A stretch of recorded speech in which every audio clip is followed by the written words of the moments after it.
Okay, and we should be live. All right, if you can hear me and see me, toss it down in the chat. Let's get started. Welcome back to another Patreon.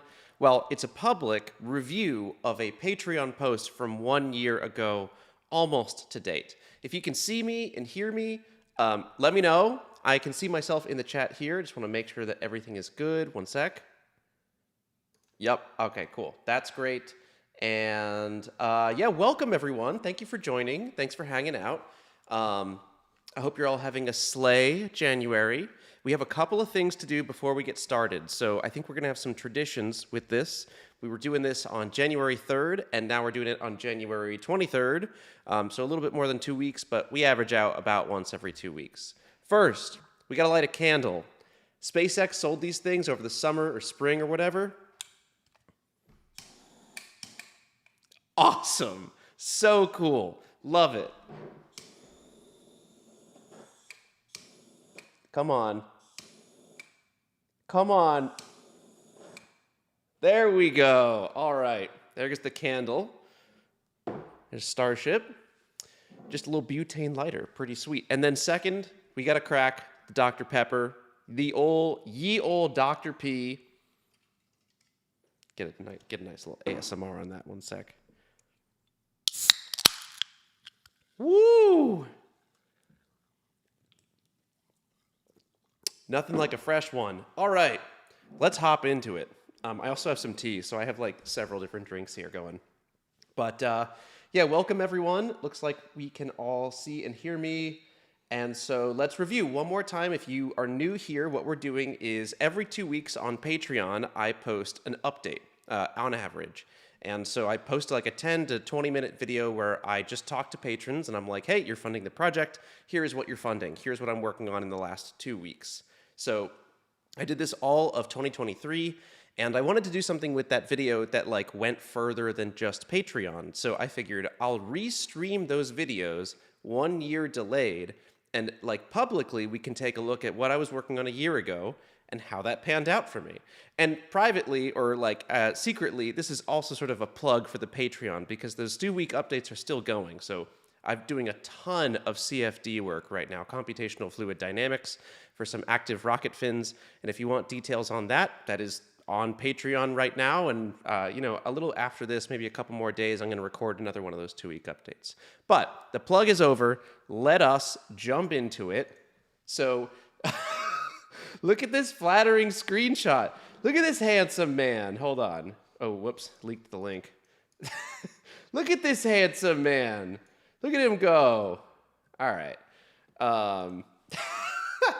We're off to a great start. Anyway,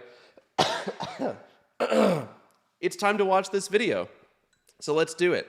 We'll go back to the beginning. I haven't seen this in basically a year. I've watched like the first minute of it, but I haven't watched anything else. So we're gonna, fingers crossed, it's fairly sanitized. Let's jump into it. Let me pop out the chat too so that I can see where the chat is. How do I do this? Pop out chat. Oh, didn't mean to do that. Okay, well, here we go.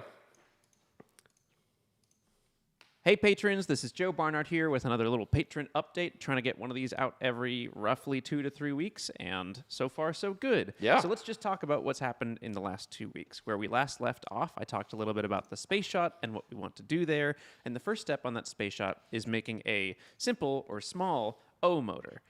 So let me show you where that's at. Okay, so I can't get too close because there's a candle on my desk and I want to be careful. But this is a loaded O motor grain. This is the top segment, which is going to get cut off. And this is the bottom finicil section right here, which has some problems that we will talk about in just a moment. Let me put this down. Before we talk about the motor itself, let's talk about how we did this. And the video for this, by the way, is probably not going to come out for a little bit, so it's good that we're covering it in some type of page. This is correct. This was recorded on January 19th of 2023. And indeed, the video did not come out. I don't think I made a single video about it until May, maybe April. Patreon updates so you Sometimes guys are these things in the loop. take a while. So I went out to Durango, Colorado to visit my buddy Charlie Garcia. Charlie has poured a bunch of solid motors, and he currently works at a space company that makes liquid motors or liquid engines for in-space propulsion. So he does lots of propulsion Shout stuff, out and Agile. this was a good person to like get me into the making rocket motors section of the hobby. We actually bought the precursors or the chemicals required to make ammonium perchlorate about a year and a half ago for Lumineer 2, and they never ended up getting used for that. So that's sort of like the impetus for doing this mix right here. So we started off the day by making a mount to pour the mixed ammonium perchlorate into the liner, which is where it's going to bond to before we can fire this motor. This mount ended up going on Charlie's shop crane, and because we're mixing about 40 pounds of propellant and it pours pretty slowly, the idea was that we didn't want to hold the propellant tank or the propellant can over the liner for like a whole hour while it poured. And so having it attached to that shop crane on some bearings made things a lot easier in theory. I spent a lot of time prepping the mandrel and core of this motor, both in terms of sanding it down to be really, really smooth and also using this specific mold release right here. Essentially... Dude, let me just say, by the way, not to cut myself off. Hold on. APCP kind of bonds like epoxy. It's got a... Wait. Essentially... This. Look at this. E236. This mold release is like God in a can. It will not stick to anything. It is so good. I love this mold release. I have been using this. We're going to do a whole lot of solid motor videos. And if you're a patron, you can see all of that development stuff right now already over the last fall. But all of that solid motor stuff, like this mold release, I am telling you, forgive my French, this shit is bussin'. It is so good. It is the best mold release. Okay, sorry.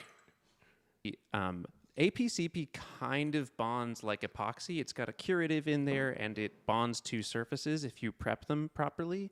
And so you really don't want it to bond to that central mandrel because the mandrel has to come out, but it has to shape the grain inside the motor. So that's what I spent a lot of that day doing. After these things were ready, we first started by taking all of the materials and measuring them out into the proper quantities.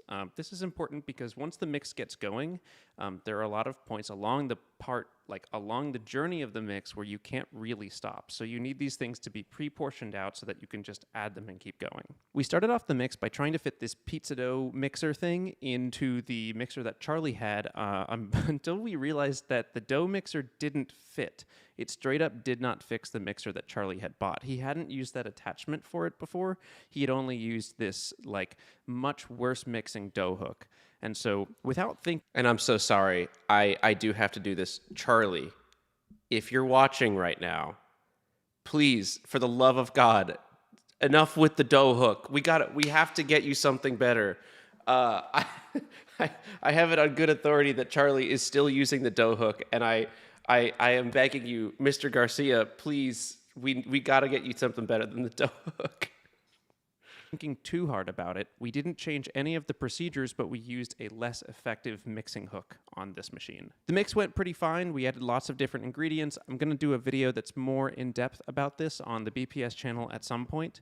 And I don't actually know if it will be about this motor, but we do have a ton of content to support that. So if you're interested in... I wasn't paying attention. I have to go back. Much worse mixing dough hook. And so without thinking too hard about it, we didn't change any of the procedures, but we used a less effective mixing hook on this machine. The mix went pretty fine. We added lots of different ingredients. I'm going to do a video that's more in-depth about this on the BPS channel at some point. And I don't actually know if it will be about this motor, but we do have a ton of content to support that. So if you're interested in like a full mix video, it's like a 5-hour long extravaganza. It might be worth doing. Let me know in the comments. I know what I was talking about here. The full mix video is the idea that so I put up like 3 different GoPros, a 360 camera. Basically, every camera I owned, I put up in the shop, and I gave us both microphones. Yo, Decode Reels, if you say love from India one more time, I'm blocking you. I put up all these cameras, and I ended up with like 500 gigabytes of just like a 5-hour mix process. And so I just had like a ton of footage. And at the time, I was like, wow, maybe it's a good idea for me to publish this whole thing. I don't think anyone is going to like actually watch the whole thing. and B, it was just like it's like a very big diminishing returns things, diminishing return thing. So I never did that. But otherwise, the mix went pretty fine. It's a lot of adding components, making sure they're in the right quantity, making sure they're all smooth, then putting them under a vacuum pump to basically degas them and try to remove as many voids and bubbles as you can, and then you mix again and you remove. This is not totally correct. It's not just to remove the voids and bubbles. Putting it under vacuum actually helps you get better adhesion of like the components between each other. So there's like bonding agents and stuff like that, that when like it is to get the bubbles out, and you do that, but it also gets, it depends on the mix. But it's like more than just density that gets better when you do vacuum. More bubbles, and by the end of the process, you're 4 hours in, you put it in the vacuum pump one more time for like 45 minutes. You try to make sure you agitate it or move it around so that you can really vacuum degas the whole thing, and then it's time to pour. And this is where we found out that we had a real problem. So everything up until this point seemed like it was going pretty well, but at the point at which we stopped the degassing portion, or the final vacuum pump part, we realized the propellant was really hard. It was very solid. I mean, not so much that I can't believe we did this, by the way. I know that this story is like well told at this point because I talk about it multiple times in the Simplex videos, but I can't believe this happened. Like, I was looking at the mix at various steps. We added the MDI, mixed for like 45 minutes, which is crazy in hindsight, but we mixed for like 45 minutes, and oh my god, the second I heard vacuum degas, I got flashbacks to the Rocket Motor song. So yeah, we added the MDI, mixed a bunch, and like that didn't show up as a huge problem. But as soon as we started degassing, I was like agitating it, and I noticed that it wasn't pouring well, and it just did not click in my head. Like, if it's not already not pouring well, it's not going to get any better. Anyway. That you couldn't like pick it up with your hand and move it around. It also had a very weird like non-Newtonian feel, as if you were to punch the propellant, it would act like a slug of concrete, but if you were careful with your hand, it was really smooth. Very strange material, but either way, we did our mix wrong. Because of the slightly cold temperature in Charlie's garage, the slightly bad mixing hook, and the poor mix quality, and then I think maybe 2 or 3 other factors, we just didn't get good mix of our propellant. So even though we have all of the quantities of them, I do have to pause here for a second. So the things that I listed as the reason that the mix was solid, and this is a thing I wish I had clarified more in the Simplex video, but I just didn't have the experience to do it. So now I can do it here. So the reason that the Simplex propellant came out the way that it came out is, I think most importantly, a function of 2 things. One, we let the MDI, we let the curative kick for a very long time before we did anything with it. And so any curative, whether it's the MDI from RCS, whether it's the stuff that is sold on Chris' Rocketry website or whatever, any room temperature curative or non-catalyst curative it's if you're doing 45 minutes of degas and 45 minutes of mix, it's gonna kick. That was a big part of it. Second, the propellant, and you can see this when you look at the mixing footage before we add the curative too, the propellant was never going to pour. You can see that the propellant is not actually flowing. It's chunky, and that's a function of bad mix characteristics or bad mixing dynamics. I don't know. I'm just saying big words, but it's not a very thorough mix, and the formula is also not a really pourable formula. Having 200 micron AP instead of something like 400 is naturally going to make it not as pourable. There were a bunch of things that contributed to it. It wasn't one factor, but I wish I had articulated that better in the Simplex videos. Whoops.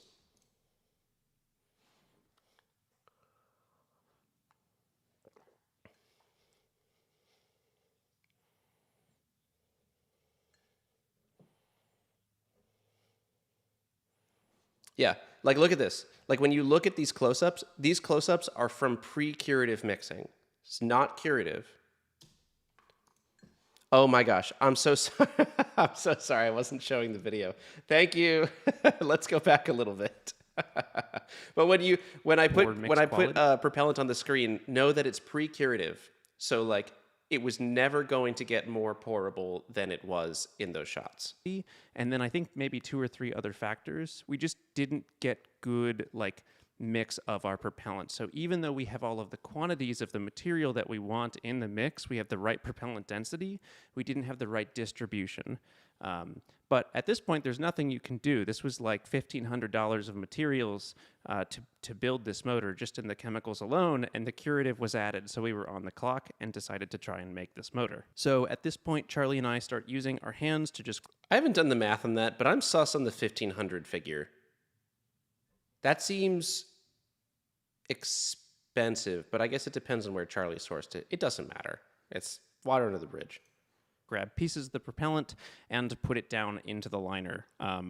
We understand that like the propellant will move slowly, and so it will try to fill a lot of those voids, but we started scooping that stuff in really fast, and that created a big problem down the road, which we'll talk about in a second. But once we had maybe a third, maybe a quarter of the propellant in the tube, we realized we should probably be using a rod to try and tamp down this propellant. It was still hard enough that you'd want to like give it some encouragement to actually settle out. So Charlie grabbed a rod and started tamping while I grabbed pieces of repellent and then put them at the top in the funnel to let them slide down into the tube. We filled this liner the rest of the way up as best we could, and then we let it cure for a little less than 48 hours just because of when I needed to drive back. At the very end, In hindsight, I think we could have pulled the mandrel out the next morning.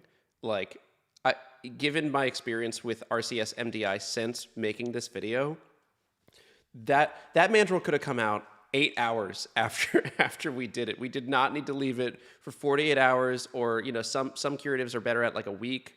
That thing kicked, and we could have pulled it out in a couple of hours, 8 hours maybe.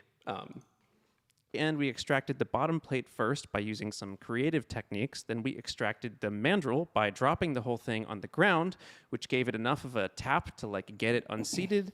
And then we used Sorry, in hindsight, again, people have commented this on the Simplex motor video. This is a bad idea. Do not drop it on the mandrel. Not a great idea. There's like static electricity concerns that I don't fully understand, but I have heard from a couple of people that is not a great idea. So I think thing A is just use the right quantity of mold release. Getting this like mandrel out was not that easy compared to how easy it got once I applied like really generous amounts of mold release for the Risky Batman development that happened this fall. Once again, plugging the Patreon. You can watch those videos right now if you want to see all of that development stuff. Like some of them, some of those motors in the fall, I could like just without ever having to drop it or whatever, I got my hand on the mandrel and I pulled and it came out. Like we have fixed that content. But I don't recommend, I actually anti-recommend dropping it like this. So just a little clarification on that. the ground, which gave it enough of a tap to like get it unseated, and then we used Charlie's crane to pull the mandrel the rest of the way out, along with a lot of my body weight. When we did this, we discovered disaster. So you can see all of the voids in the finicill here. The finicill is this sort of like star-shaped-ish So part bad. of the motor that increases the surface area. The problem is it's increasing the surface area way too much. We have a lot of voids in that propellant, at least at the very bottom of the motor, and that's from the section of the pour where we were just shoving chunks of propellant into the motor, not thinking too hard about it. So this is a powerful lesson to learn because this is not going to be a safe motor to fire. Like, at least in its current form, even if you put a really thick case around it, there is so much extra exposed surface area, not just from these big voids, but we have to assume that because our mix was bad, like we have to assume there are probably some micro voids in there. There's probably a bunch of other stuff that we can't quite see that we don't know about. So the current thing that I'm thinking of doing is we're going to cut about a third of that liner off. The whole microvoid thing, by the way, Charlie said like microvoids would be a problem, and that thing performed bang on to what we thought it would do. A little faster, but like I just didn't know. Because I had never made a motor like this before. I really thought like, wow, because we have some quantity of like micro voids in here that we're going to run away and burn at like 3x the burn rate or something. And that's not at all what happened. Yeah, I think like I was so you shouldn't build an O motor as your first motor, and I was so worried over the top about what would happen with this thing. Well, we can do it safely. You use a hacksaw and you go really slowly. Sorry about that, but use a hacksaw, you go really slowly, and you can cut. Hacksaw is not the right tool for the job. Also, in hindsight, do not use a hacksaw for that. It has to be a straight blade, non-serrated, no motion, or like no reciprocating motion that can generate heat. So the correct way to cut a grain, in hindsight, the correct way to cut a grain is use a knife, sharp knife, X-Acto blade, whatever, and rotate the grain or rotate the knife, and just you're slicing it, right? And so the trick is the liner, which is hard to get through, but the propellant, all you want to do is just slice it down there, and it's totally safe, it's fine, but you can't be using reciprocating motion is not good because it generates heat. The problematic portion of the grain off, because if you look in the top of the grain, you don't see nearly as many voids, if you see any at all, and that should be a pretty solid motor to fire. And then what we'll do is we'll probably reduce the target chamber pressure to something like 200 or 300 psi. It doesn't need to be efficient 400. at this point. You know, the goal of this motor is to learn a lot of lessons as best I can. And while I would like to reliably be able to get my motor up to like 800 psi to see how my case is going to do at that pressure, at this point, we just don't know. If I target 200 psi, there's still a good chance that we hit a void or we hit something in the motor that brings us up to 800 without me. Going from 200 to 800 is crazy. For like, you would expect that with an erosive spike, which means the motor would have to be a lot longer or have like crazy erosivity properties. But yeah, 200 to 800 was crazy. Again, hindsight 2020, because now I've made a couple more motors. But yeah, that we could have shot higher than 400. Wanting to go there. So the state of the motor is essentially there are a lot of unknowns. We're not stoked about how the pour went, but I'm glad I did it. We're doing the thing that is the point of this motor. I am learning a whole lot. It's probably going to be a few weeks before we fire this motor. I still don't have a nozzle, although I have all of the phenolic and graphite that I need to make that nozzle. I still don't have a forward closure or the nozzle carrier, although now I do have all of the aluminum that I need to make those items. So all of the stock material that I need to actually fire this motor should be in-house at this point. True. I think minus some fasteners, but we're really getting there. Also, I don't know if I showed this on the last patron update, but this is the HEI bolt, or head end ignition bolt. That's how big it is. This thing is really expensive, but basically you screw this in and this becomes the igniter for the motor. So I'm really... I just want to provide some context with this. Also, 7DS, thank you for the super chat. This bolt, how much do you think this costs? This is a stainless steel M30 hex bolt. How much do you think this costs? Put it in the chat. How much do you think it costs? It's on McMaster, so we know it's going to be a little bit more expensive than if I bought it elsewhere. All right, we've got a guess for $150, $45, about $50. What else we got? How much do you think that costs? 46, 205, 70, 200, 75, 60, 50, 100, more than I can afford, 85, 1,500. Dire saint, my goodness. Okay, it's not 1,500. I think these bolts were like $75, like a piece. And that's fine if you're buying like one-off single bolts, but also it's crazy. And for the motors that we're gonna do going forward, I am not doing this bolt method. Or like, I'll do the bolt method. I'm gonna design around a bolt that is not $75. Crazy. And I had to scrap like one of them in the process because I broke off, if you remember from the Simplex videos, I broke up a drill bit, like an 1/8-inch drill bit got stuck in one of those. So it was like $75 gone. Crazy. Let me back up here a little bit. Comes the igniter for the motor. So I'm really excited to start turning these things down on the lathe, turning them on or milling them out on the CNC machine. And yeah, we're going to take you through the whole process of getting this motor to fire, even if it's not perfect, even if we have to make some little slightly sketchy modifications along the way. We're going to be really safe when we do it. and learning how to do motors like this is part of the process. It is not going to be an easy path to do this space shot, and the troubles that we're running into here are part of the situation. So anyway, thanks as always for your support. I hope you enjoyed this little inside look. If you want to keep getting these like bi-weekly updates from Patreon, let me know. If you think I should space them out more or less, keep me posted, and happy January 19th. All right, see ya. Good job. Oh, look at all these videos we can watch now. We can do all sorts of stuff. You can see what my YouTube homepage looks like. We got Styro Pyro. We got a bunch of house music. There's Destin. There's Scott Manley. All sorts of good stuff. This one's great. Alexander the OK. It's an awesome channel. Anyway, okay. Well, thanks for watching with me. We can hang out for a little bit. I figured this is the best way to do these live streams. It's like we'll do the video and then we'll talk about how the video went. Thank you for the super chat again. 7DS. Pneumano ultra microscopic silvolcano ocanosis. I don't know what that means. Sounds like a cool word, though. Oh, January 19th, Drew's birthday. Happy birthday, Drew. Happy late birthday. Let's see. I would love to see a video just on HEI. I'm about to modify an Aerotech motor for HEI for my balls project next year. Nice, Josh. Yeah, HEI is definitely like a whole topic. I have friends who are, have like traveled through the trials and tribulations of HEI, and somehow I did it okay. I think it's different. Like HEI does not seem that hard. The hard thing is, the harder thing is if you want instant start or instant on motors.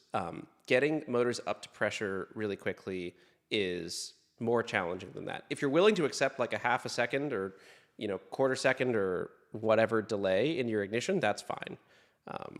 Anyway, let's see. Alexander the OK is the best. The best part of the Ocean Gate fiasco was getting him. Yeah, 100% Miranda. Totally agree. Are you keeping the Finicil with the final motor design, or will you be keeping it off from now on? So failspace, the Finicil is going to be in the Q motor, at least planned. Right now, the geometry, and this will change as we actually make it. The Q motor is happening, a few months, by the way. I think in the spring, we'll actually try to make one of these things. We might start off with a P motor. We'll see. But it's a Finicil at the bottom near the nozzle. And so we keep it fairly open so we minimize some of the erosivity with it. And then it's not a straight core up the motor. It's a cone. So you increase your volume loading. And again, you minimize some of the erosivity because as you go up the motor, the core gets smaller and smaller. But you can afford that. So anyway, it's a cool design. I'm excited to try and make it. Yeah, let's get some more questions in here. Let's see. Best birthday gift was getting my L1 cert after this past Saturday. Yeah, dude, you've had a great little week here, Drew. Do you know when the next video is coming out public? End of January is my goal. Beginning of February is possible. Let's see. Thanks again, 7DS. When is the next rocket? Name idea is Sky Apex. Next rocket is on February 3rd. If you want to come to FAR, we are doing a little bit of roll control on a tiny little rocket. And that rocket, oh gosh, it's not a nightmare. I love doing these things. It's just like there are 4 different videos now that are riding on one rocket that just needs to launch. And I tried to launch it December 16th, and then I had a family emergency. And then I couldn't launch it over the winter, and then I tried to launch it January 6th, and then I couldn't make that date for other reasons, and then I was like, okay, great, I will do it January 20th, this past Saturday, or whatever that was. And so January 19th rolls around, and I am sick as a dog with a cold. You can still hear it, and I was like, damn it, I still can't get this rocket to launch. So February 3rd, I'm trying really hard. All the things are conspiring against it. Let's see. Halfway through my physics degree, and your channel is one of my last sources of joy and sanity. So big thanks. Also, student discount on the Patreon. Oh man, thanks, Supernova. I should do some type of student discount. I don't have one right now. I will try to work on that. Make a rocket out of paper. A pass. How is Risky Batman coming? It's done. It's all done, and I'm trying so hard to make the video for it. It is a finite amount of time that I have to work with, and I'm sorry about that. Let's see what else we got. This is crazy. Tried any spin casting yet? No, Andrew, I have not, but I have been talking to people who do spin cast, and I'm learning a ton of stuff. I should really try it for myself.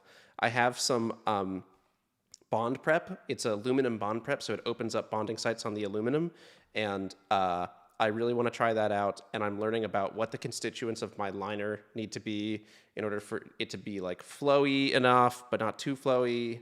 Anyway, I think there's a fun balance that we can strike, and I think it's going to take a little bit of development, and it'll make a great video, so we'll see. Do you need to get... Oh, thanks for re-asking this, Josh. I couldn't get to it at the beginning. Do you need to get permits or anything from the FAA for the rockets you fly with how high they go? Oh my gosh, I cannot read. Let me just start again. Do you need to get permits or anything from the FAA for the rockets you fly? With how high they go, I would guess they could pose a hazard to airplanes. Yes. So I fly at FAR, or Friends of Amateur Rocketry. You can look it up. It's a site out in the Mojave Desert in California, and it is set up with a standing waiver with the FAA, which means that there's, on certain days, there's just a cone of airspace that... No, oh my gosh. NOTAMs are issued, or Notice to Air Missions, I think is what it's called now. NOTAMs are issued so that planes do not fly overhead of FAR. But, you know, sometimes people don't read the NOTAMs, sometimes people don't, like, pay attention, and we're not gonna, you know, we're not gonna, like, cause them problems if they don't do that. We're just not gonna launch. So we also keep ADS-B out before we launch to make sure that no one has violated the airspace, and then finally we just look and listen into the sky before we send anything up. You know, before we do that final T-10 count, that stuff all happens. So there are permits, there are things that you have to do in order to launch, and we try to keep it as safe as possible. When was the last time Thrusty McThrustface flew? That was like November 2021, I think, just after I moved out here. Nice shirt. Thank you, Bob. It's the Starlink shirt. It's hard to see with the mic here. But yeah, it's got the Starlink satellite. Thoughts on water rockets? Not a whole lot. I think I probably have done some water rockets before, but I don't do them that much. Or basically at all right now. EB Debris, yes, chef. Thanks, Drew. Basically every day I go to FAR, he can't go. I'm sorry, Full Flow Aerospace. What do you think about the popularity of TBC and propulsive landing being popular now? I think it's awesome. It's such a good project to do, and you learn so much by doing it that anyone who gets into TVC or propulsive landing or whatever, I think it's awesome. I actually, someone asked me a question like, does it bother you? Like, some of them look like your rockets, and like, hell no. It's so cool. Like, I solved this propulsive landing thing through a ton of trial and error, and like, it doesn't discount anyone else who wants to do it, even if their design looks similar, or if it doesn't, or whatever. I think there's a ton of ways to skin the cat. We need a better phrase for that, but yeah, I love it. I think it's great. Okay, 7DS, thanks for another super chat. Okay, so my friend is asking me if you have seen his water rocket landings. His channel is Universal Rockets. Okay, that's all the money I have. Yeah, you don't have to super chat anymore. I have seen it. I have seen those rockets. Those are cool. Is Ava for sale? No, it is not. I'm sorry. My friend thinks he can just YOLO fin control. What advice do you have for him? I mean, sometimes people say things that make you realize you are not going to... You might not listen to good advice, but my advice would be don't. I am trying to also do fin control, but instead of YOLOing it, I have run like cumulatively a few hundred hours of CFD and control simulation, and like I'm still not really ready to fly. So I would say if you want to start doing fin control, I would do what I'm trying to do. Actually, you want to see? You want me to show you? Let me just go get it. 1 second. Hang on with me. Don't leave.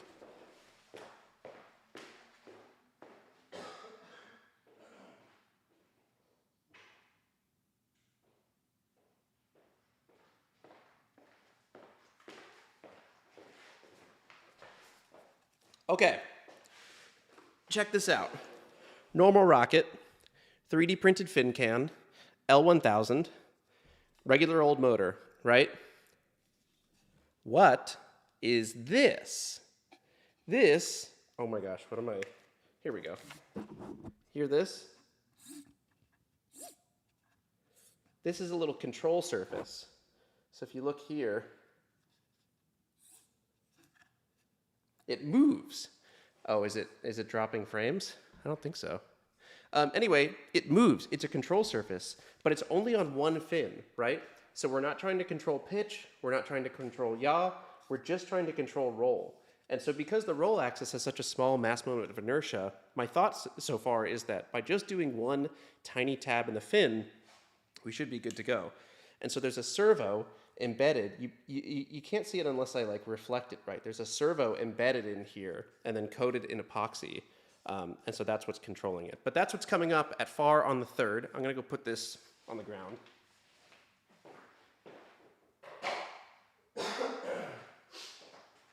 Gosh, it sucks to have this like long tail off of a cold. Anyway, that would be my advice. If you're doing fin control, start small and start with a rocket that is already naturally stable. Okay, for head-end ignition, do you have an igniter wire going all the way through, all along the core of the motor, or is it just the bolt and igniter at top? For head-end ignition, the whole point, though, is you run the igniter wire through the bolt so that you don't have to have anything coming up the nozzle. So that's the whole point of it, is the bolt is where the igniter happens. That way you don't have to have it running through the whole nozzle, or through the whole core. Okay, bring a spectrum guy to FAR. Satellites suck here. Actually, so I have had good GPS performance at FAR now. I have fixed the GPS problems. That's another video that I do have to get. That's another video that I do have to get out pretty soon, and that is riding on me having a successful launch to close it out on a nice high note. Right now, right over here, I have some GPS testing equipment for some GPSs that I'm like trying to evaluate right now, and yeah, it's going really well. By the way, I'm finally sober from KNSB rockets. I'm doing almost entirely SSF motors now, and I'm almost done with my very first rocket, name's Lead Blaster. Very nice. What does that candle smell like? Well, I could tell you it's called Weekend, but it smells like brunch. Brunch with a little bit of Grandma's house. It's nice. Working on TVC stuff, oh my gosh, working on TVC myself, now you inspired me. Thanks. Do you use KSP? Not that much these days. All right, everyone leave. What are the base parts in a flight computer? That's a great question for, well, I'll just answer. You need a processor. It depends what the flight computer does, obviously. You need a processor, microcontroller, something like that. You probably need an IMU, or an inertial measurement unit. You need a barometer to measure air pressure. You don't necessarily need it, but maybe you want one. You might want a GPS on there to get your absolute position with satellites. You might want pyro channels or MOSFETs in order to trigger various like explosive events on the rocket. And you might want a way to log data. So that could look like a flash chip. It could look like an SD card. It could look like all sorts of things. And then I would say LED and a buzzer. Make sure you can see it. Make sure you can hear it. Okay, when's the next episode of Joey B Plays KSP? Probably not for a while. Gosh, I'm trying to catch up here. $80 servo. This is not the $80 servo. This is a BMS A10H, which is a $40 servo. Still expensive, but not quite as much. IDK how PLA would like going Mach 5. Well, thankfully, that's only going Mach 1.5. So the PLA should be fine. Hi, Universal Rockets. On a space shot. Oh, yeah. Did you reinforce the fin can at all? L1000 at a 3D printed can sounds gnarly. I did not reinforce the can, but it is printed at like 60 or 70% infill, and I feel okay about it. I feel all right about it. I'm trying to get it started in electronics and PCB design to build something similar to a flight computer. What advice can you give? I don't really get on board with generic advice questions. I kind of, no offense, you seem fine. I kind of hate the question though. Like I'm really good with specifics. If you're like, I'm trying to do this, I don't know how to do it. Where do I go now? That's a great question. But like, I want to do this thing. What is your advice? Is a question that you can sort of like. My advice won't work for you. My advice won't work for anyone except for me. And I don't know like what rules of thumb would be helpful for you. So if you have a more specific question about like what electronics, like build something similar to a flight computer, I don't know what that means. If you have a more specific question, I can answer that. It would suck if the control surface broke before launch. It would, but it wouldn't kill the flight because it's just on the roll axis and it's just on one side, so it can't pitch the vehicle. Do you have any advice for rocketry projects as a high school student? Launch an egg and try to recover it without it breaking. That's sort of like the TARC challenge, Team America Rocketry Challenge. Try to hit an altitude as closely as you possibly can. That's also TARC. I would just say compete in TARC. What advice do you have for 3D printed fin cans? I just built my first 3D printed fin can and I'm going to fly it in a few weeks. I'm going to yeet it to Mach 1.2. Mach 1.2 will be fine. I would say just have, maybe like 3 outer layer lines, 3 top, 3 bottom, 3 outer layers. And then I would also do a high-ish infill. So 50, 60% is great. Keep those fins nice and... I would actually keep them kind of thick.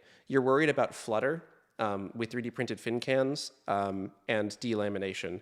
And I don't know. Just move them with your hand and feel how it works. Feel like how strong it is. There's a lot that you can do like by passing a vibe check, sort of. Josh says, what kind of Leatherman do you use? I use the Leatherman Wave Plus. I love this thing. This isn't like an official endorsement, but it also kind of is. I love this. I've been through like 4 or 5 of these things because I keep breaking them, or I keep getting them dirty enough that like there's a bunch of sand and grime in the joints, and I'm like, I just get a new one. Leatherman Wave Plus, great. How is Lil Gloopy officially spelt? You spelled it, except for it is Lil instead of little. Have any info to share on EBDB2? Any updates on when that's happening? EBDB2 did fly in October, and I didn't talk about it a whole lot because it failed so bad. So I'm hoping to do a video about that, hopefully February or March, but EB Debris will be the video where we talk about what happened in the flight 2. But yeah, it just like none of the flight computers did what they were supposed to do. When banana bread again? I don't know. What was the name of your very first rocket? I guess for BPS it was Scout, but yeah, I don't know. I don't actually remember. It's probably some Estes kit, like Athena or something like that. Dynamic PLA Plus is the best non-nylon filament for 3D printed fin cans. Putting long all-thread rods through the plastic melts the layers together and reinforces the structure. That is a good idea. Okay. Are you ever going to get into liquid engines? Probably, but not soon. When is the next Cooking with Joey B? I don't know. What's your favorite hot glue brand? I don't really have one. I just buy whatever's on Amazon. We have a jet fusion printer that can print PA12 if you need. I've been using it to print rockets. Been working mostly okay. Still got a few more flights. Nice. How did you get the PID values? I saw you had to input a bunch of values, mass moment of inertia, back when you did the Signal app, spat out PID values. That was a very time-intensive like algorithm to develop. And I say algorithm, it's just polynomials. Anytime anyone tries to sell you an algorithm, like they're probably lying. But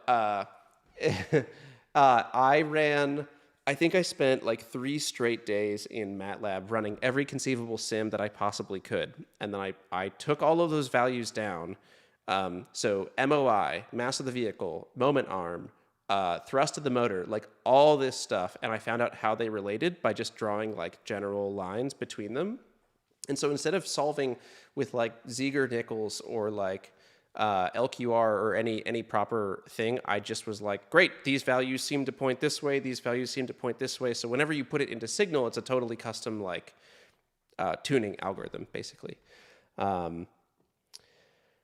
Okay, in addition to emergency parachutes, is additional emergency parachutes more trouble than it's worth? Yes. Emergency parachutes, I don't think they're worth it at the amateur scale. Just focus harder on making your main parachute work. There's great ways to do backup charges, backup deployment events. I think like the better way to solve it is through aggressive ground testing, rather than adding a bunch of extra hardware. Sorry, I'm a little behind. Do you not run into any potential case overheating burn through issues when using conical propellant geometry? Yeah, so the conical propellant geometry is, I hope I'm explaining it right. So like, theoretically, you have a flat puck of propellant at the very top of the motor because it comes to a point. But that puck is infinitely thin, and then as you expand out, you get to the proper ID, or inner diameter, of the core in the motor. And so the outer part of that core will burn out, or the low part of that core will burn out before the top part of that core. So all of your liner, as it goes down, needs to maybe get thicker and thicker and thicker. Or it just needs to be a really good liner. So that's an important thing to know. Okay. I'm going to skip some of these. Here we go. So how are you stabilizing footage for the space shot if the camera spinner is dead? Roll control, 360 cams, YOLO. Roll control, baby! What could go wrong with trying to put control surfaces at Mach 5? Nothing, I'm sure. Yeah, we'll see. Hopefully roll control. It turns out that he was not, in fact, built different. Any recommendations for a cheap 3D printer? I have heard good things about the Ender 3, and I have also heard lots of bad things about it. I think you get what you pay for. If you want a tool that will never die, I have used my Prusa machines, and they never don't work. I send a print to them, and they do exactly what I want, and I never have to do like maintenance on them. I never have to like troubleshoot. It like knows how to print. It prints, and I never mess around with it. And like you get to a point. It depends on what level you're at, but you get to a point where if you have the funds to buy a Prusa, which can be, a couple of times more expensive than a cheap 3D printer, you will get all of that money back in the amount of time that you save not having to troubleshoot. That's my take on it. I remember when you chose the wrong gated FAR. I do remember that. When it comes calibration machine, carbonation machine, please show. Broke now. No, I can't be bought for $2 to bring out the carbonation machine. I'm so sorry. When it comes to space shot recovery, did you ever consider para-wing recovery to mitigate downrange drift, or just send it on a drogue? Yeah, failed para-wing also terrifies me. I have not for a minute considered para-wing for recovery to simplify like recovery ops. I have seen so many people try it, and I have seen almost all of them fail at doing it. It is like way more complicated to do a controlled and also a controlled re-entry from high altitude with a para-wing is crazy. Like very, very difficult. So I'm just doing a drogue. All right. Would you recommend using an STM32 processor for a flight computer? I know people like them. I've never tried it, so I have no personal recommendation on it. Good night, Drew. Love from Bangladesh. Thank you. I guess it takes MLG donating $500 to carbonate things. $2 is not enough. I'm sorry. Did it do the thumbs up? I love it when it does this. I think it's so funny. Come on, Apple. What are we doing here? Give me the. Yeah. We did this on the last one too, but we can do others. So there's this, which is, I think that shouldn't just be balloons. That should be confetti. For two of them, it should be confetti. Come on. There's the confetti. Okay, then double thumbs up is fireworks, I think. Yeah, whoa. Okay, then this is just balloons. Just one is balloons. Then there's what else? I mean, there's obviously like thumbs down. Double thumbs down, I think, is rain. Yeah.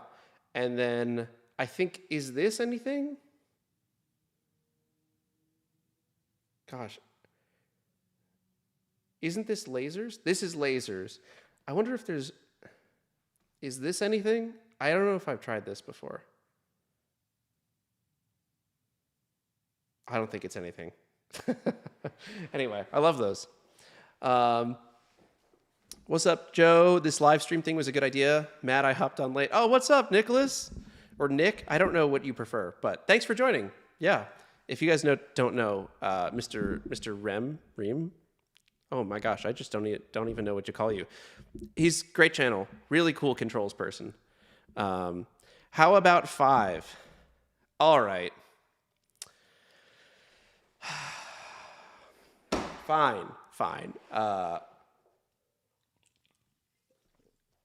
I don't want you to I don't want you to super chat more, so I will do it.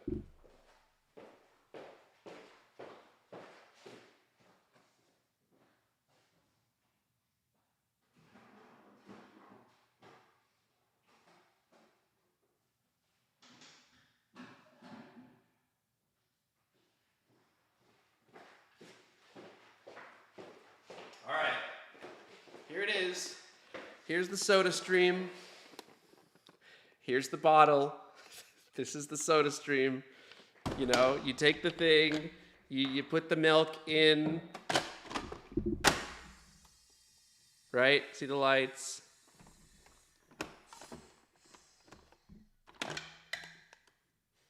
Oh, I shouldn't have sniffed that.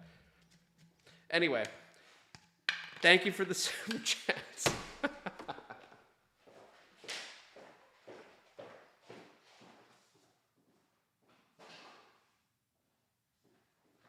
Okay, what else we got here, pals? What else are we doing as we wrap things up? Stop super chatting. I mean, thank you, but like, you got what you wanted. All right. Thank you, Miranda, as well. Finally, you have the money. Hey, on another note, I really enjoy the sound and music in your videos. You still making new tracks for videos? Yes, I am, Donald, and thank you very much. If you check out my SoundCloud, like unironically, I've put some of them up on there. I need to put more. Here, I will link it in the chat here. Unironically, check out my SoundCloud. Yeah, I've tossed some of those in there. Historic things have happened in that machine. All right. Are there any modules that you would recommend for sending data to your ground station? I would prefer I2C or UART. So UART I can work with, which is the RFD 900X. That's what's on this right now. This is a little flight computer for EV debris. And this up here is the RFD 900X, covered in hot glue. Shout out. And I love it. I think it's a great radio. It's, you know, very turnkey. It's black box RF, so you don't have a ton of control over the exact protocol. But like, do you want that? If your goal is to get telemetry and get it in a reasonable amount of time, you kind of want to go black box RF. And black box RF, by the way, means that the RFD 900X is doing a bunch of stuff to what you give it before it sends it over the air. Excuse me. Before it sends it over the air. And so it's like, stop donating. Yeah, and it just makes things a lot more simple. So wait, roll control, what about upper atmosphere? Thought you needed that thing spinning at Mach Jesus. Okay, so hear me out. Do I have a version of this camera that's closer? Hold on. This is going to be good for dramatic effect. I need a version of this camera that is like 1,000% closer. Yeah, here we go. Okay. Hear me out, okay? Listen close. What if we don't just do roll? What if we add in a little bit of pitch and a little bit of yaw? So here's the thought is we'll start off by doing roll control. We'll make sure that we can actually do control on these rockets. And then if we can add in pitch and yaw control, that solves 30 billion problems. Roll control also solves a bunch of problems. Coning, the whole phenomenon on a rocket where your pitch and your roll couple, which is a fascinating phenomenon that we should talk about in a video sometime. But coning, when your rocket like corkscrews like this, gone if you have roll control. In theory, I haven't tried it, but like it should not be a problem if your roll and pitch actually can't couple because you're not rolling. So that's a big deal.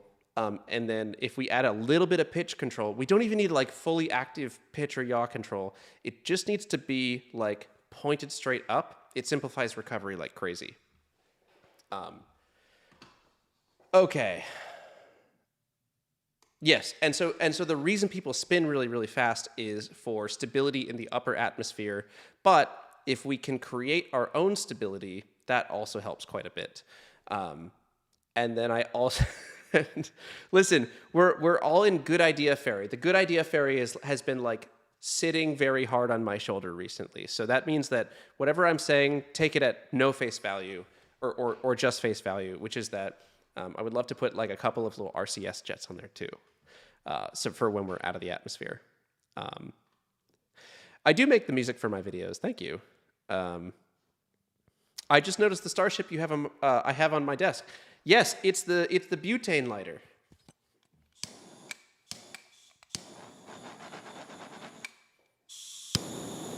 So cool. I love this thing. Look, it's landing. This is a stupid idea. Anyway, this is really cool. SpaceX made them over the summer or sometime, and then you take this off on the top, and that's where you fill the butane. And it's a great little desk ornament. I use it to light my candles. Allowed to use the music on vids as long as it's credited. If not, how much money? I would prefer not, and I'm not like looking to sell them right now. I haven't really figured that whole process out yet. All right. Is there a reasonable way that recreates the functionality of an Easy Mini? Looking at the price online and considering shipping to Australia, I was a little put off. Yeah. The most popular one is what is it called? A Stratologger. I think it's like a Perfect Flight or something. I don't know what the brand is, but Stratologgers are really popular, and I think they have acceleration in there too. So it's a little bit more robust than an Easy Mini, and I think it's cheaper as well. How often are you going to do these live streams? I would love for this to be a regular thing. Well, Josh, do I have some good news for you, buddy? Listen up. The live streams are going to be once every 2 weeks, the whole year on average. There's a period in the summer where I did not do updates for a little bit because I was making Simplex videos. There will be a couple of breaks, but once every 2-ish weeks, we're going to do one of these streams. It's going to be great. I'm excited for it. Okay, I have got to wrap this up. So we're going to try to speed run through these chats. Planned 2024 launch cadence? Oh boy. That's a question. I'm going to regret putting any dates to this. But February 3rd, this bad boy. EB Debris. May, April, Meat Rocket. Meat Rocket has to happen. It's got to happen so bad. Then after Meat Rocket, we're going to fire a couple more static fires. Maybe Simplex V2, but I'm not sure about that anymore. We might just go straight to the Q motor. I don't really know. It seems like a bad idea to just go straight to it. So maybe Simplex V2 and then Q motor. And then we start flying them, baby. And that is hopefully by the end of the year. We'll see. Do you think you would ever use a spin launch type system for rocketry? Absolutely not. I think spin launch is a stupid ass idea. I think it's a terrible idea, and it allows them to raise money, but it is the worst possible way you could launch something to space. When will you try the space shot? And will you try to make it land like Scout E? The second question first, no. And space shot probably happens 2026. If you had pitch and yaw, this thing ain't launching until 2030. Liam is right. Liam is not wrong. I'm so sorry, Liam. Pitch and yaw control of Mach 5. We can pretend the U.S. government hasn't struggled with that for decades. Can we use your music? The music is not for public use right now. I'm so sorry. That's enough 7DS. Thanks, Cosmosis. What are the numbers on the blue tape in the lower left of the screen representing on your desk on your right? Oh, these are my hard drives. Each one of these is, I think it's 16 terabytes now. And the numbers represent the numbered drive that it is. It's not quite as bad as it seems. So 38 drives total. You can't see the 38th one here, but you see 37, 36, 35. Each drive has a full duplicate for backup. They're cheap drives. They're Seagates. And nothing against Seagate. I just don't want to spend a ton of money on drives. So I do a full backup on a drive. And then, so if one drive dies, if something bad happens to it, there's always a clone. So I actually have what's half of 38. Oh boy. 19? I don't know. I have, 19. I have 19 times roughly, I think on average it's like 10 terabytes. Because there's a couple of smaller ones too. So what is 19, what is it, 19 times 10? 190 terabytes of original data and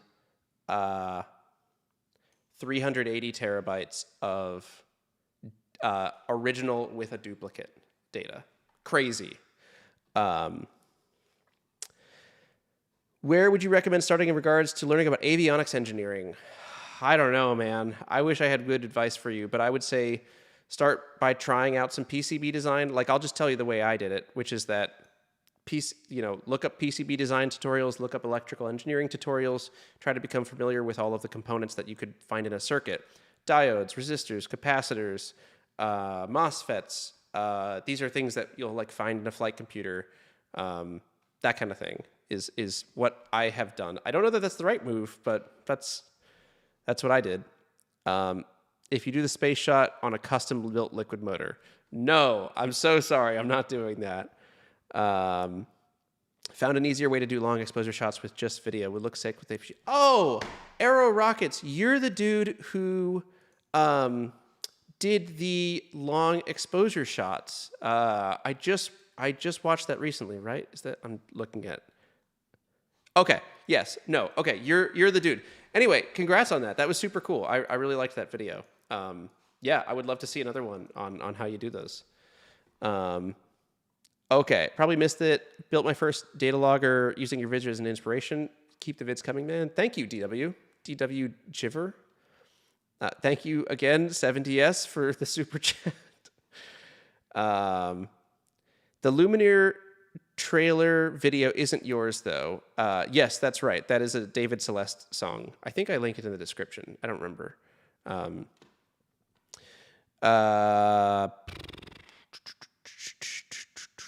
Okay, I think... Oh, got an email from the bank.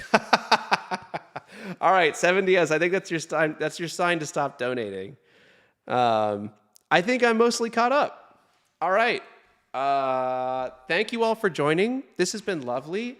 I'm 2 for 2 on, I think, not finishing the Dr. Pepper. I'm not really a big soda drinker, but I feel like it's nice to have a little tradition. Every 2 weeks, we sit down, have a little Dr. P, light a candle, and watch a video. I think it's great. Yeah, I hope everyone's having a slay January, and I will see you. I can actually tell you when, actually, not off the top of my head. I would have to find the other video.